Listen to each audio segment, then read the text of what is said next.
Recorded Books and RB Digital present The Haunting at Bonaventure Circus by Jaime Wright.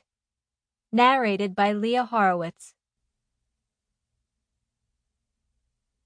Chapter 1.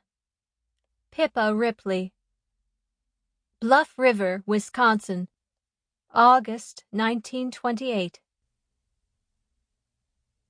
Life was not unlike the wisp of fog that curled around the base of a grave marker, softly caressing the marble before dissolving into the violet shadows of the night. There was a sweetness in its bitter that left an aftertaste, a vision, a moment of wonderment.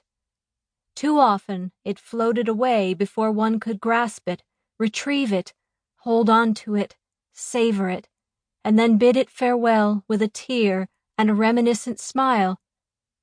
Instead, the race to capture life was ended before it ever really began, leaving behind the dewdrops of questions, the footprints of unmet needs, and the spirits hovering just out of reach, voices lost to the annals of unwritten histories. It wasn't Pippa Ripley's preference, then, to be padding across the damp, leaf-covered earth of the graveyard.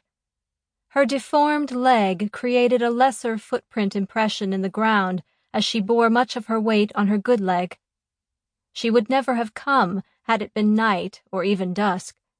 She wasn't brave, she wasn't assertive, and she would never be disobedient, unless she had to be.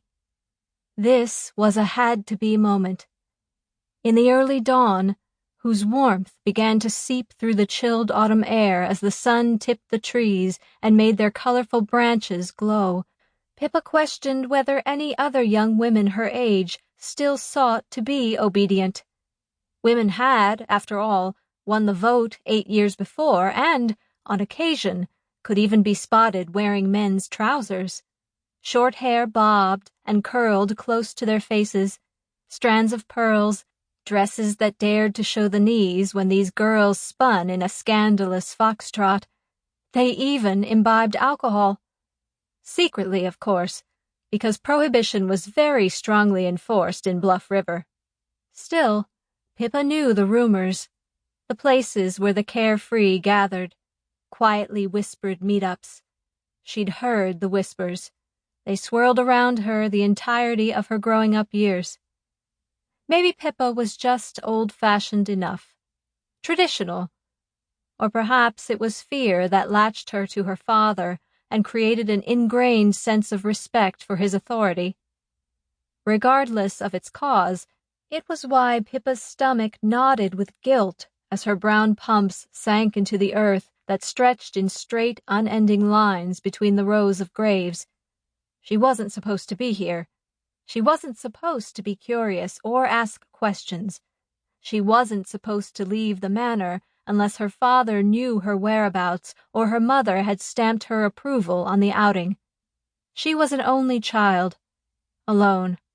She walked in the shadows of an elder brother who had died at age 3 from polio, and another brother who would have been 2 years older than she had he not died during childbirth, stillborn and perfect. The Ripleys were not keen on the slightest risk of losing their only surviving child, even if she was a girl, and even if she had been left on their doorstep as an infant, with a twisted leg and a note that clearly defined she was a cast-off from the local circus troupe. Too much of a misfit for even their circles. Now, at the tender age of 19, her life was carefully commandeered. She was submissive and dutiful, just as she'd been reared to be. Yet, here she was, alone, in a cemetery, in the wee hours of the morning, all because he had summoned her.